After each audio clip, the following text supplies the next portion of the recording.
I came home early, overheard my supposedly sick husband plotting to take our house.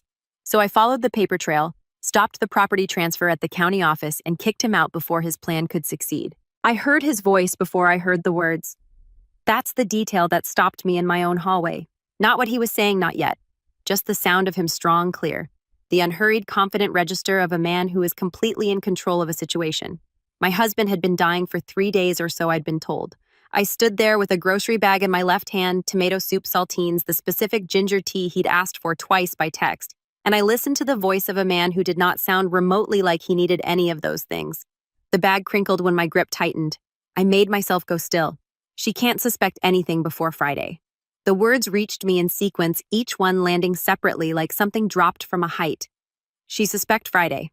A woman's voice came back through his phone, sharp, impatient, carrying the particular familiarity of two people who have been having a version of this conversation for a while and are tired of having it. Stop stalling. You promised the deed and the confirmation. The word deed hit me somewhere below the chest, below thought, in the part of the body that understands things before the mind catches up.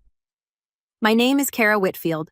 I'm 44 years old, and I was standing in my own hallway on a Wednesday at 12:18 p.m., listening to my husband plan the end of my life. I didn't move. I didn't make a sound. I stood completely still, and I listened, and I listened, and I listened. I've already moved the money, Gavin said, calm, easy, unhurried, like a man who had been planning this for a very long time because he had. Let me back up. I had been married to Gavin Whitfield for 11 years. We met in the way that people meet when they're 33, and their social circles have calcified into workplace acquaintances and the occasional setup. Through a mutual friend at a birthday dinner, seated next to each other by what felt like accident and was probably not. Gavin was an operations manager at a logistics company, Practical, organized, the kind of man who kept a running grocery list on his phone and remembered that you'd mentioned your car needed an oil change and texted you about it 3 days later. I found these qualities deeply attractive at 33.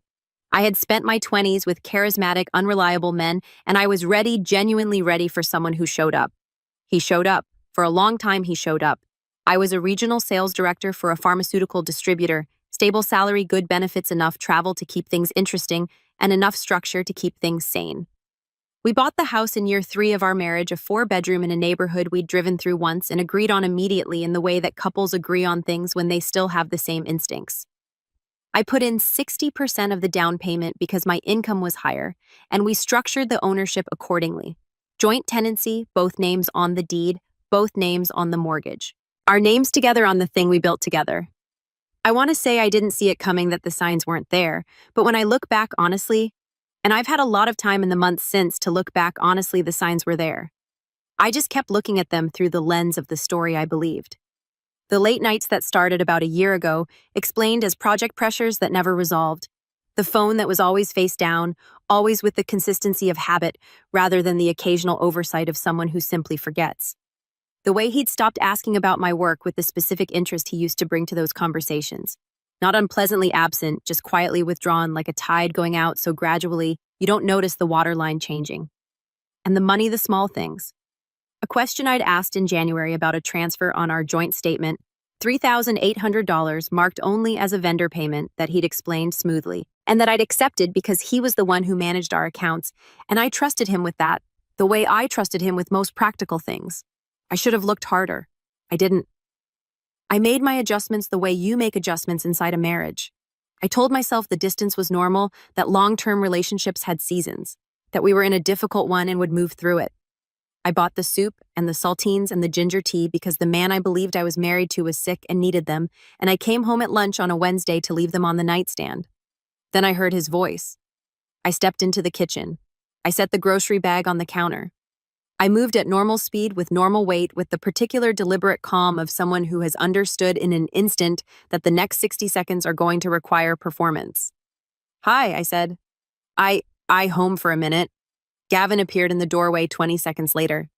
The transformation was, I have to give him this. Impressive. The blanket was around his shoulders. His eyes were red and soft, which I now understood he'd achieved by pressing the heels of his hands against them before he walked in. His voice dropped to the strained, effortful register he'd been using for 3 days. He coughed into his fist once, twice. What are you doing here? Weak smile, genuine surprise behind it, which was the only real thing in the expression. I brought soup, I said, How are you feeling? A little better, maybe? He moved to the refrigerator slowly, carefully. You didn't have to come all the way home. I watched him every movement, every micro adjustment. The performance was meticulous. I thought about the voice I'd heard in the hallway, the confident, unhurried control of it, and then I looked at the shuffling, careful man in front of me, and the dissonance between those two things was so total that it required a specific conscious effort not to let it show on my face. Who were you talking to? I asked casual, reaching into the grocery bag. Work stuff. He didn't look at me, looked past me at the window over the sink in the specific way of someone maintaining eye contact without making eye contact, just some project follow-up on your sick day. He coughed. You know how it is. I do, I said. I put the soup in the cabinet. I told him to rest. I kissed him on the cheek. He was warm, which meant nothing. He was always warm. And I walked to the front door and I left. I sat in my car in my own driveway and I breathed. Deed Friday. She can't suspect anything. I've already moved the money. My phone buzzed. Midwest Federal Bank account change confirmation. I read the notification twice. I had never set up account change alerts. I did not have account change alerts, which meant someone had set up account change alerts on a schedule they hadn't anticipated. A courtesy notification that had gone to my phone instead of wherever it was supposed to go. I pulled out of the driveway. I drove to the bank. The branch manager's name was Kevin Albright. I know this because I asked for his name specifically because I was already in the 18 minutes between my driveway and the bank parking lot thinking about documentation. He was young and professional, and he pulled up our account with the specific, careful attention of someone who has been trained to recognize when a situation is not routine. A new phone number was added to the account this morning, he said. He looked at his screen, not at me. Mail notifications are now routed to an address registered to, he checked the information, Jordan Russell. Jordan Russell. I didn't know that name. I stored it. There's also a pending request, Kevin said, and now he looked at me to remove you as joint account holder. The room was very quiet. My hands were on the counter. I looked at them. They were not shaking. I made a specific decision that they would not shake. Not because I was not feeling the thing that makes hands shake, but because shaking was not useful right now, and I needed every available resource directed somewhere useful. Freeze it, I said, right now, in-person verification only. Nothing moves on this account without me standing in this building. Kevin nodded. He was already typing. I'll also need documentation of the changes made this morning, I said. Time stamps the phone number, added the mailing address and the name on that address. He printed it while I watched. I walked out of the bank with 4 pages of documentation and a frozen account and a name, Jordan Russell, that I did not yet have a complete picture of, but that I was going to have a complete picture of before the day was over. I called Holly from the parking lot. Holly Marsh was a paralegal. She had been my closest friend for 9 years, and she was the kind of woman who treated injustice like a personal affront. Not loudly, not dramatically, but with the specific, focused energy of someone who has spent her professional life understanding exactly where the pressure points are in legal and institutional systems, and exactly how to apply force to them. She picked up on the second ring. I told her everything fast and complete. The voice in the hallway, the words I'd heard, the bank notification, Kevin Albright's information, the name Jordan Russell. She was quiet for approximately 4 seconds. County Recorder's Office, she said.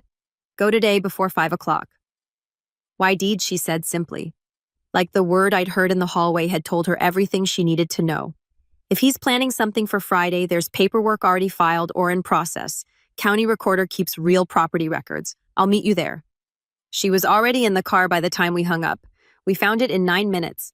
The clerk, a woman named Deborah, County Recorder's Office, 22 years of institutional patience, pulled it up on her screen with the unhurried efficiency of someone who processes 100 documents a day and has learned to read people's reactions to them. A quick claim deed scheduled to file Friday. Gavin's share of our joint tenancy property, our house, the one with the 4 bedrooms, the one with the back porch I'd spent a summer furnishing, the one with both our names on the title being transferred to Russell Asset Group, LLC, Gavin Whitfield, listed as registered agent, LLC, formation date 2 months ago. Holly stood beside me and read it twice. Then she looked at me. 2 months, she said. 2 months, I said. I looked at the document on the screen at Gavin's name at the date of formation 2 months ago in September, when we had gone to dinner for our anniversary and he had given me a card that said things I will not repeat here because they are no longer appropriate and because the ink was barely dry on the LLC paperwork when he signed them. This wasn't a fight. Holly said quietly. She was reading what I was reading. This wasn't a breakdown. No, I said. This was a project. I nodded. Okay. She turned from the screen. Her voice shifted to the register she used when she was working. Here's what we do next. I drove home. I made dinner, a real dinner pasta salad, the kind of meal that takes actual effort because the only thing I had decided in the car on the way back was that Gavin was not going to know between now and Friday that anything had changed. He had a plan with a Friday deadline. I had 2 days. 2 days to build something that would still be standing on the other side of whatever he thought he was going to do. He came down from the bedroom when the food was ready, still in the blanket, still with the cough. I watched him perform all of it with the particular attention of someone who now understood exactly what she was watching. You didn't have to cook, he said. I wanted to, I said. We ate.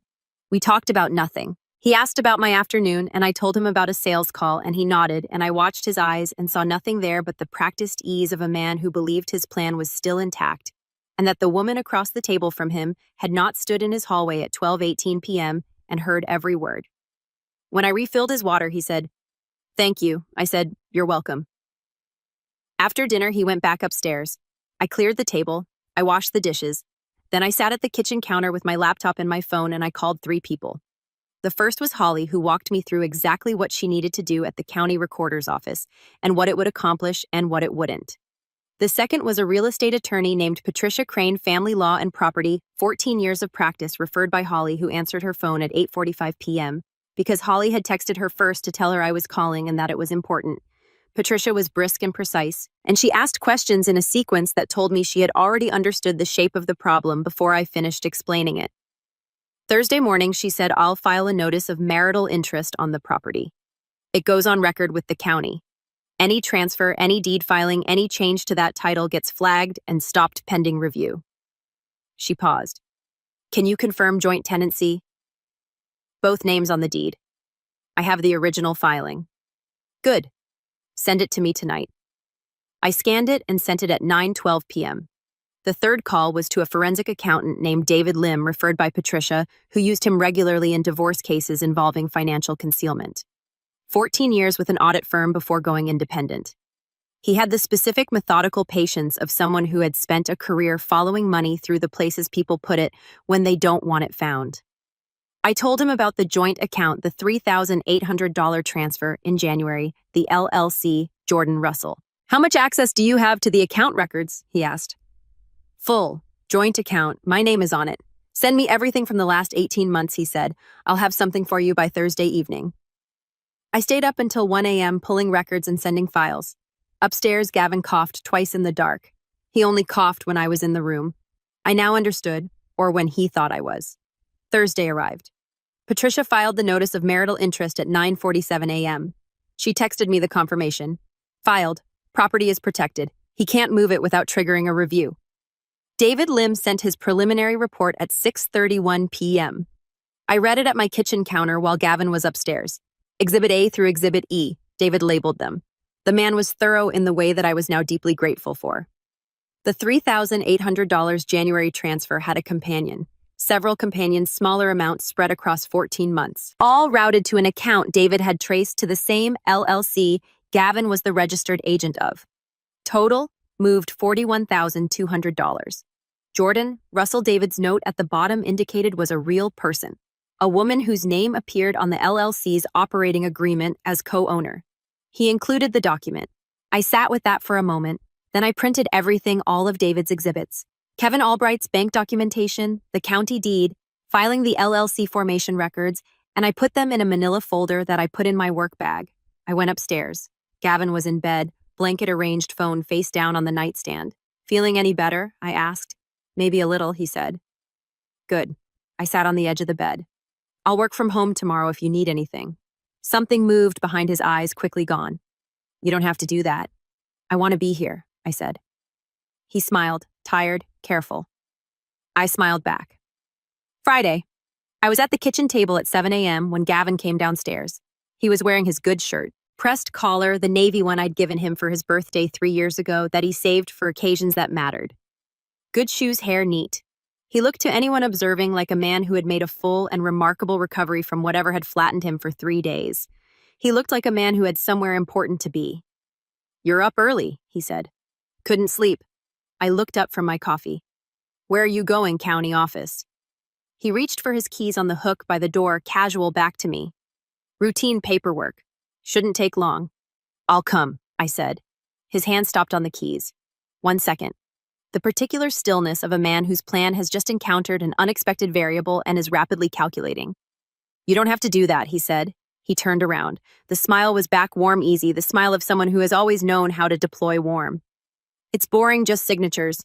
I don't mind boring, I said. I'll drive. The county recorder's office opened at 8:30 a.m. Gavin held the door. He was performing normalcy with the kind of commitment that would have impressed me if I hadn't spent 3 days watching him perform illness with the same commitment. We got in line. When our turn came, he stepped forward and slid the quick claim deed across the counter with the easy confidence of a man who had done his preparation and was now collecting the result. The clerk, not Deborah, a different clerk, a young man with reading glasses, looked at it, looked at his screen, looked at it again. There's a notice of marital interest on file for this property, he said. His voice was neutral and professional. This transfer requires supervisor review before it can be processed. Gavin turned to me. The smile was gone, not gradually gone. What did you do? He said. His voice was quiet, not the strained, sick voice, not the warm performance voice. The voice I'd heard in the hallway, controlled, direct, stripped of everything unnecessary, his real voice. I had been waiting to hear it again. I protected myself, I said. The supervisor's name was Margaret Hollis, County Recorder's Office, 21 years in the department. She had the specific institutional gravity of a woman who has handled contentious property disputes before and has no patience for either party's version of events and a great deal of patience for documentation. She brought us into her office. Gavin presented his deed and explained it as routine financial planning, reorganizing assets, standard restructuring. Nothing unusual about the timing or the method or the fact that his wife was learning about it in a government office rather than at a kitchen table. Margaret looked at him, then at me. Mrs. Whitfield, did you consent to this transfer? No, I said. Mr. Whitfield claims if my signature appears on anything related to this transfer, I said, placing David Lims's exhibits and Kevin Albright's bank documentation on her desk, it was forged. I'd like to note that I have forensic accounting documentation of 14 months of asset transfers from our joint account to Russell Asset Group, LLC, the entity this deed is being transferred to, totaling $41,200. None of these transfers had my authorization. I placed the LLC formation documents beside the bank records. I'm prepared to pursue a forgery investigation if a signature purporting to be mine appears on these documents. Margaret looked at the documents, at Gavin, at the documents again. His phone rang. He looked at the screen. Something crossed his face, a flash of something he couldn't manage before it showed. He didn't answer. It rang again. And then, and I want to be precise about this because it is the moment the whole thing became real in a way that no document had quite made it. A woman's voice came through his phone loud enough for Margaret's office to hold it. I'm downstairs. Tell me it's done. Nobody moved. Gavin's jaw was tight, his hand closed around the phone. You should answer that, I said quietly. He didn't. She came upstairs 60 seconds later. I heard her before she appeared in the doorway, the efficient click of heels on institutional flooring, the pace of someone who believes they are walking toward a completed transaction.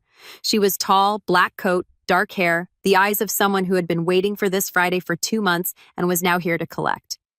She spotted Gavin and moved toward him with the particular directness of a woman who has stopped caring whether anyone else in the room knows what she is to him. I stepped forward first. I'm his wife, I said. She stopped. She looked at me, then at Gavin. The confident forward momentum of her entrance reversed in the space of 2 seconds. All that certainty reorganizing itself into something else, something hotter. You put my email on her bank account. Her voice had risen. Margaret's office was not large. Are you serious? You told me she had no idea about any Jordan. Gavin's voice was low, controlled, directed at her like a closed door. Don't Jordan me, ma'am. Margaret's voice cut through cleanly. I'm going to need you to lower your voice. Security appeared in the doorway, a heavy-set man named, according to his badge, Officer D. Watts. He assessed the room with the calm of someone who has been called to county offices before and has seen variations of this. Jordan looked at Gavin with an expression I recognized not from my own marriage, but from every story I'd ever heard about the moment someone understands they were not the architect but the instrument. Gavin said nothing. His face, which had held so many expressions over so many years, the warmth, the confidence, the careful performance of 3 days of illness, the easy confidence of a man who believed he was managing a situation, had simply gone blank. The expressions had run out. Margaret folded her hands on her desk. Mr. Whitfield, the transfer is halted, pending a full legal review. Given what's been presented today, I'm required to flag this filing with the county attorney's office. She looked at him steadily. I'd recommend you retain legal counsel before your next steps. I picked up my documents from her desk. At Gavin one final time. We'll speak through lawyers, I said. I walked out. The next morning, I came back to the house with 3 people. Sheriff's Deputy Carla Webb, 12 years with the county, referred by Patricia Crane, who had called in a favor, stood to my right with the court order Patricia had filed the previous afternoon, which established my exclusive right to occupy the marital home pending the divorce proceedings. A locksmith named Frank stood to my left with a bag of equipment and the quiet professional demeanor of a man who has changed locks on contested houses before and considers it a service rather than a spectacle. And Patricia Crane stood behind me with a briefcase that contained documentation I hoped we would not need, and was glad we had. I rang the doorbell. Gavin opened it. He was in the clothes he'd slept in. He had not anticipated us, or he had anticipated us and not prepared, which amounted to the same thing. He looked at the 4 of us on his doorstep, and his face went through something rapid and complicated. Kara, his voice was the real voice, no performance left in it. Listen, can we just... I need to explain. Deputy Webb, I said. Carla stepped forward and handed him the order. He read it. He looked up. This is my house too, he said. You attempted to transfer it without my consent, Patricia said calmly. You removed yourself as joint account holder without my client's knowledge. You transferred $41,200 of marital assets to an LLC over 14 months. The court agreed a protective order was warranted. I want to talk to you, Gavin said to me, looking past Patricia, past Carla at me. Just us, just for 5 minutes. I let him finish, then I nodded at Frank.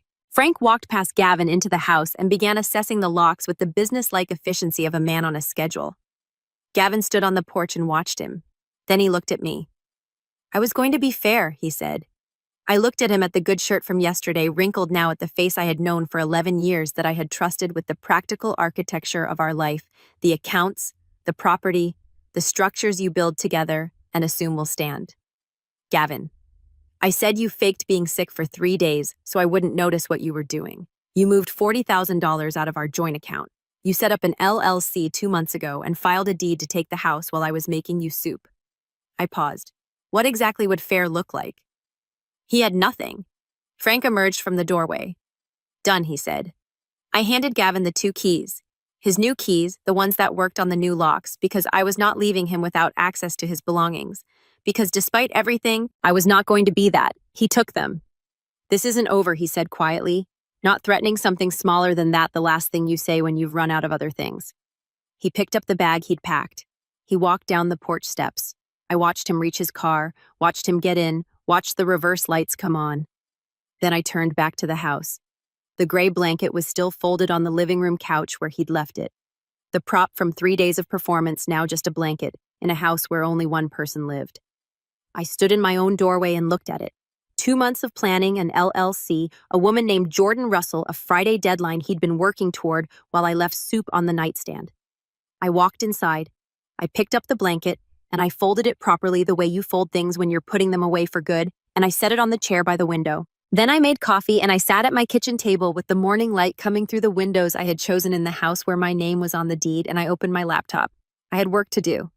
His Friday plan was over. Mine was just starting. 6 months later, the divorce was finalized in March. Patricia Crane was as advertised thorough.